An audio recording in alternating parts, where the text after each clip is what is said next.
My girlfriend posted, "Finally bought my dream car." I smiled because it was actually my car, registered under her name using fake documents. I didn't fight. I just called the cops. When she got pulled over in front of her friends, her dream car turned into a police exhibit. I'm 31, work as a financial analyst at a mid-size firm, and I make decent money.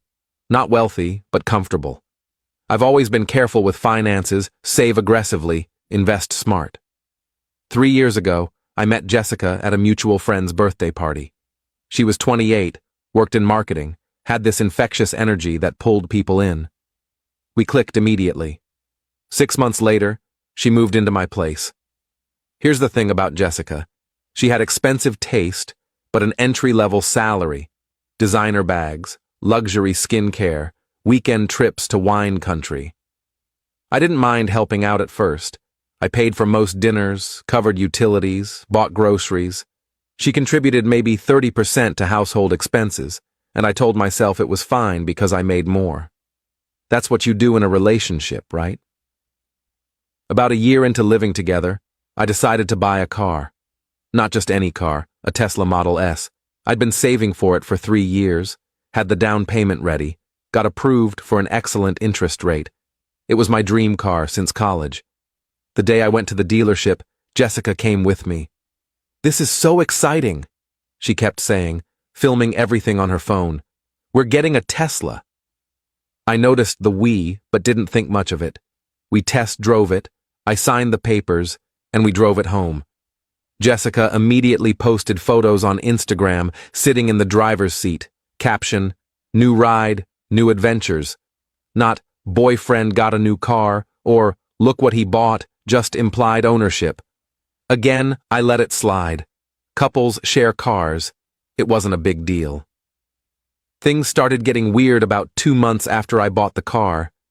Jessica began driving it to work every day while I took the bus or used my old Honda Civic that I'd kept as a backup. When I asked if I could take the Tesla one morning because I had an important client meeting, she got defensive. "I have a presentation today. I need to look professional," she said. "It's my car, Jess." "Our car," she corrected. "We're partners." "What's yours is mine, right?" I stared at her. "I paid for it. It's registered in my name. Legally, it's my car." She went quiet, grabbed the keys, and left. That night, she apologized, said she was stressed about work, that she didn't mean to be possessive. I accepted the apology. Looking back, that was my first mistake. 3 months ago, I noticed something strange. I'd been checking my insurance account online, and the Tesla wasn't listed anymore. I called the insurance company, assuming it was a technical glitch. "Sir, that vehicle was removed from your policy on March 15th, the rep told me. "By who?" "According to our records, the policyholder called and said they were transferring ownership." My stomach dropped. "I didn't call you. I'm the only person on this policy. Let me pull up the recording." There was a pause. "It appears to be a female voice claiming to be calling on your behalf with your authorization." I hung up and immediately checked the DMV records online. My Tesla was no longer registered to me. It was registered to Jessica Martin, my girlfriend. I sat there at my desk at work, unable to process what I was seeing. I logged into my bank account, checked the loan payments, still coming out of my account. Every month, $847, like clockwork. But the car wasn't mine anymore. Legally, I was paying for Jessica's car. That evening I came home early. Jessica wasn't there. I went through the filing cabinet where we kept important documents. The original title, the one with my name on it, was gone. In its place was a new title with her name, dated 6 weeks prior. I called the DMV and asked how a title transfer could happen without my signature. The woman on the phone said it couldn't, unless all parties were present or proper documentation was submitted. "What documentation was submitted for this transfer?" She looked it up. "A bill of sale and a release of interest form signed by you." "I never signed anything." "Sir, we have documents with your signature on file. Can you email me copies?" She did. I looked at the signatures. They were forged, not even good forgeries. My real signature has a very specific way I loop the H in my last name. These didn't have that loop. I called a lawyer that same day. His name was Robert Chen, came highly recommended. I explained the situation over the phone, sent him the documents. "This is fraud," he said immediately. "Document fraud, identity theft, and potentially grand theft auto depending on the value of the vehicle. You need to file a police report. What happens to her if I do that? If the DA decides to prosecute, she could face felony charges, prison time depending on her record and how the judge sees it." I sat with that information for a while. Part of me wanted to confront her first, give her a chance to explain. But another part, the part that had just discovered my girlfriend of 3 years, had committed multiple felonies against me, wanted justice. I didn't confront her. Instead, I started documenting everything. I took photos of the forged documents, saved emails, backed up bank statements showing I'd been making the payments. Then I called the police non-emergency line. 2 days later, I met with a detective named Morrison. She was in her 40s, no-nonsense type. I showed her everything. "This is pretty clear-cut," she said. "Have you confronted the suspect?" "No, she doesn't know I know." "Good. Keep it that way. We're going to need to verify some things, talk to the DMV, but this should move quickly. In the meantime, do you know where the vehicle is?" "She drives it to work every day. Parks it in the lot at her office building." Morrison nodded. "We'll coordinate with you. When we're ready to make contact, we'll let you know." That was a Wednesday. On Friday morning, Jessica posted on Instagram, "Finally bought my dream car. Hard work pays off," with a photo of her standing next to my Tesla in a parking lot, surrounded by 3 of her friends. I saw the post during my lunch break. My hands were shaking. Bought. She said she bought it. Not only had she stolen it, forged documents, and transferred ownership, but she was now publicly claiming she'd purchased it herself. I called Detective Morrison. "She just posted on social media claiming she bought the car." "Perfect. That helps establish intent. We're ready to move on this. Is she at work right now?" "Should be, yeah." "We'll have a unit there in 30 minutes. You should probably not be home tonight when she gets back." "What's going to happen?" "We're going to pull her over, verify the VIN, confirm the fraudulent registration, and place her under arrest. The vehicle will be impounded as evidence." I left work early and went to Marcus's apartment. Marcus is my best friend, has been since college. I told him everything. He looked at me like I'd grown a second head. "She forged your signature? On title documents?" "Yep." "And she's been posting photos like it's her car this whole time?" "Yep." "Man, that's sociopathic." Around 4:45 p.m., Detective Morrison called me. "Subject is in custody. Vehicle is being towed to the impound lot. You'll need to come down to the station to give a formal statement, but the arrest has been made." "What did she say?" "Not much. She claimed the car was a gift. When we pointed out that gifts don't require forged documents, she asked for a lawyer." I thanked her and hung up. My phone immediately started blowing up. Jessica's friends were tagging me on Instagram, asking what happened. Apparently, she'd been pulled over right in front of them, still in the parking lot where she'd taken that photo. They'd watched the whole thing, her getting handcuffed, the car being towed. Someone had even filmed it. That night, I got a call from an unknown number. I answered. "You called the cops on me?" Jessica was crying. "Are you serious right now? You stole my car and forged legal documents." "I didn't steal anything. We're together. Couples share things." "Couples don't commit felonies, Jessica. You changed the title without my knowledge or permission. That's fraud." "This is insane. You're going to send me to jail over a car?" "You sent yourself to jail. I'm just the person who stopped paying for something I didn't own anymore." She was screaming now. "I can't believe you. After everything we've been through. 3 years, and this is how you treat me. How I treat you. You literally stole from me." The line went dead. She'd hung up. Update 1. Jessica made bail the next morning. Her parents paid for it, apparently. They also paid for her lawyer, some guy named Richard Paulson, who immediately started calling me. My client is willing to return the vehicle and all associated documents if you drop the charges, he said. No. Mr. Hayes, this could be resolved without destroying a young woman's future. Your client committed multiple felonies. She forged my signature, filed false documents with the state, and defrauded an insurance company. This isn't a misunderstanding. The DA might see it differently. Domestic situations are complicated. Then let the DA decide. I'm not dropping anything.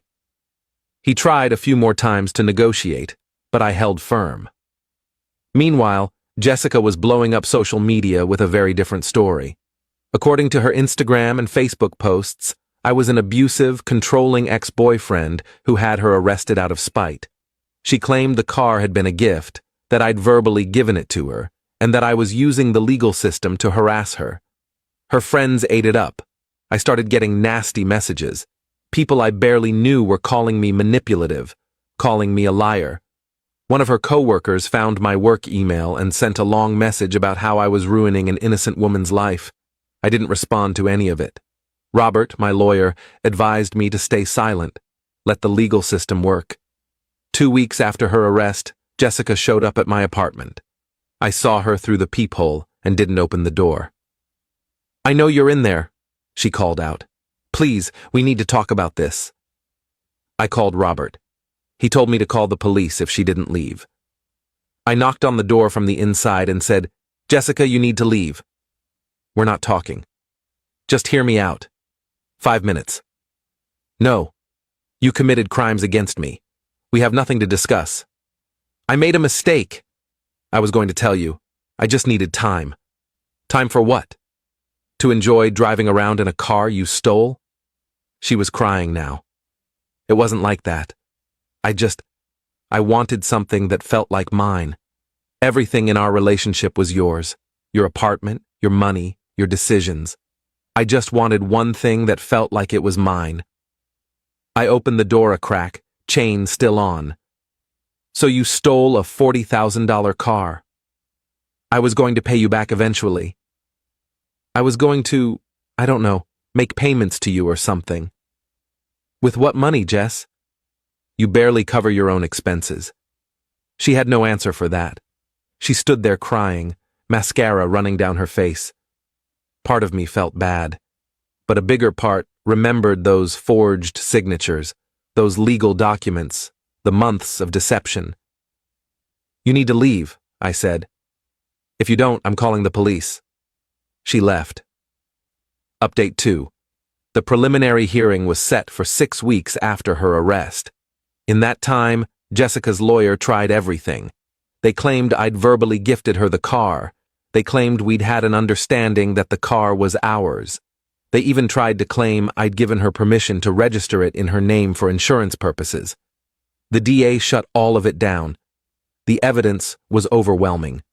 Forged signatures, fraudulent documents, my consistent loan payments, and that Instagram post where she explicitly claimed she'd bought the car. Her own words buried her. During this time, I had to deal with the fallout in my social circle. A lot of mutual friends took her side. They thought I was being vindictive, that I should have just handled it privately. One friend, David, actually called me a jerk for letting her get arrested. "You could have just taken the car back," he said. "You didn't have to involve the cops." She committed fraud, David. Multiple felonies. It's a car, man. You're really going to ruin her life over a car? She ruined her own life by committing crimes. We're not friends anymore. At the hearing, Jessica's lawyer tried to get the charges reduced to a misdemeanor. The judge wasn't having it. The case was going to trial unless she took a plea deal. The DA offered her a deal: plead guilty to 1 count of document fraud and 1 count of identity theft, 2 years probation, restitution, and community service. No jail time if she stayed clean. Her lawyer tried to get her to take it. She refused. She wanted to fight it, convinced a jury would see her side of things. Robert looked at me after the hearing. She's making a mistake. If this goes to trial and she loses, the judge could give her actual prison time. That's her choice, I said. Update 3. The trial was set for 3 months later. In the meantime, my Tesla was still sitting in an impound lot, accumulating fees. I was still making loan payments on it. The whole situation was absurd. I started seeing someone new around this time. Her name was Lauren, a colleague from a different department. She knew about the Jessica situation. Everyone at work did by then. On our third date, I told her the whole story. "That's insane," she said. "She really thought she'd get away with it?" "I think she thought I'd never check, or that I'd just accept it eventually. That's not how property works." "No, it's not. Lauren was great, straightforward, honest, had her own money and her own life. Being with her made me realize how unhealthy things had been with Jessica." Meanwhile, Jessica was spiraling. According to mutual friends who still talked to me, she'd lost her job. Apparently, having pending felony charges doesn't look great when you work in corporate marketing. She'd moved back in with her parents, was working part-time at a retail store. Part of me felt guilty about that. But then, I'd remember the forged documents, the lies, the months of deception, and the guilt would fade. The trial finally happened in late September. It lasted 3 days. The prosecution presented the forged documents, the DMV records, my bank statements, the insurance company testimony, and that Instagram post. Their case was airtight. Jessica's defense was essentially that she'd believed the car was a shared asset in our relationship, that she'd registered it in her name for convenience, and that the signatures, while maybe not perfectly executed, were done with my implicit permission. The prosecution destroyed that argument. They showed that I'd been making every single payment, that I'd never authorized any changes, and that implicit permission isn't a legal concept when it comes to transferring vehicle titles. The jury deliberated for less than 4 hours, guilty on all counts. Sentencing was set for 3 weeks later. The judge gave her 18 months in county jail, suspended to 3 years probation, 200 hours of community service, and ordered her to pay me full restitution, $31,000, the remaining balance on the loan, plus impound fees, plus my legal costs. Total came to about $38,000. Jessica broke down crying in the courtroom. Her mother was screaming at me from the gallery, calling me heartless, saying I'd destroyed her daughter's life. The bailiff had to escort her out. After the sentencing, Robert and I walked out together. "That was the right outcome," he said. "Doesn't feel great," I admitted. "It's not supposed to." But she committed serious crimes. Actions have consequences. Update 4. Getting my car back was more complicated than expected. Because it had been evidence in a criminal trial, there was paperwork, processing fees, storage fees. I had to get it re-registered in my name, get new insurance, pay nearly $4,000 in accumulated costs. When I finally picked it up from the impound lot, it was filthy. Jessica had been living in it, basically. Fast food wrappers, coffee cups, makeup scattered in the passenger seat. There was a dent in the rear bumper that definitely wasn't there before. I spent an entire Saturday cleaning it, detailing it, getting the dent fixed. It cost another $800. I added it to the restitution amount my lawyer was collecting. Jessica's parents tried to negotiate the restitution down. They claimed she couldn't possibly pay that amount, that she was barely employed, that I was being unreasonable. "Your daughter stole a car," I told her father over the phone. "The amount she owes is less than the car was worth.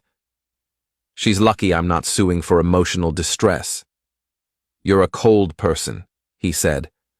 "I'm a person who got robbed by someone I trusted." They stopped calling after that. I started getting monthly payments in February. Small amounts, $200 here, $150 there. At this rate, she'll be paying me for the next 15 years. I'm fine with that. Jessica tried to reach out one more time, about 4 months after sentencing. She sent me a letter, actual physical mail. It was 6 pages long. She apologized, said she'd been in therapy, realized she had issues with boundaries and entitlement. She said she never meant to hurt me, that she'd convinced herself the car was ours and that registering it in her name was just making that official. She said she was sorry for the lies, the manipulation, everything. The last paragraph read, "I know you'll probably never forgive me and I don't blame you. I destroyed something good because I was selfish and stupid. I hope you're happy now. You deserve to be. I'm sorry for everything." I read it twice, then put it in a folder with all the other legal documents from the case. Final update. It's been 8 months since the sentencing. I'm still with Lauren. Things are good, healthy. She has her own car, pays her own bills, has never once asked me to buy her anything expensive. We split everything evenly, and she actually gets uncomfortable if I pay for too many dinners in a row. "I'm not a charity case," she said once when I tried to pick up the check for the 4th date in a row. "I know, I just like treating you." Then let me treat you sometimes too. Relationships are supposed to be equal. That conversation would have never happened with Jessica. I saw Jessica once, about a month ago. I was getting coffee at a place near my office, and she was working behind the counter. She saw me, her face went pale, and she immediately went to the back room. Another barista took my order. I felt bad for her in that moment. Her life had completely derailed. But then I remembered what Robert had told me after the trial. "You didn't do this to her. She did it to herself." He was right. My Tesla is paid off now.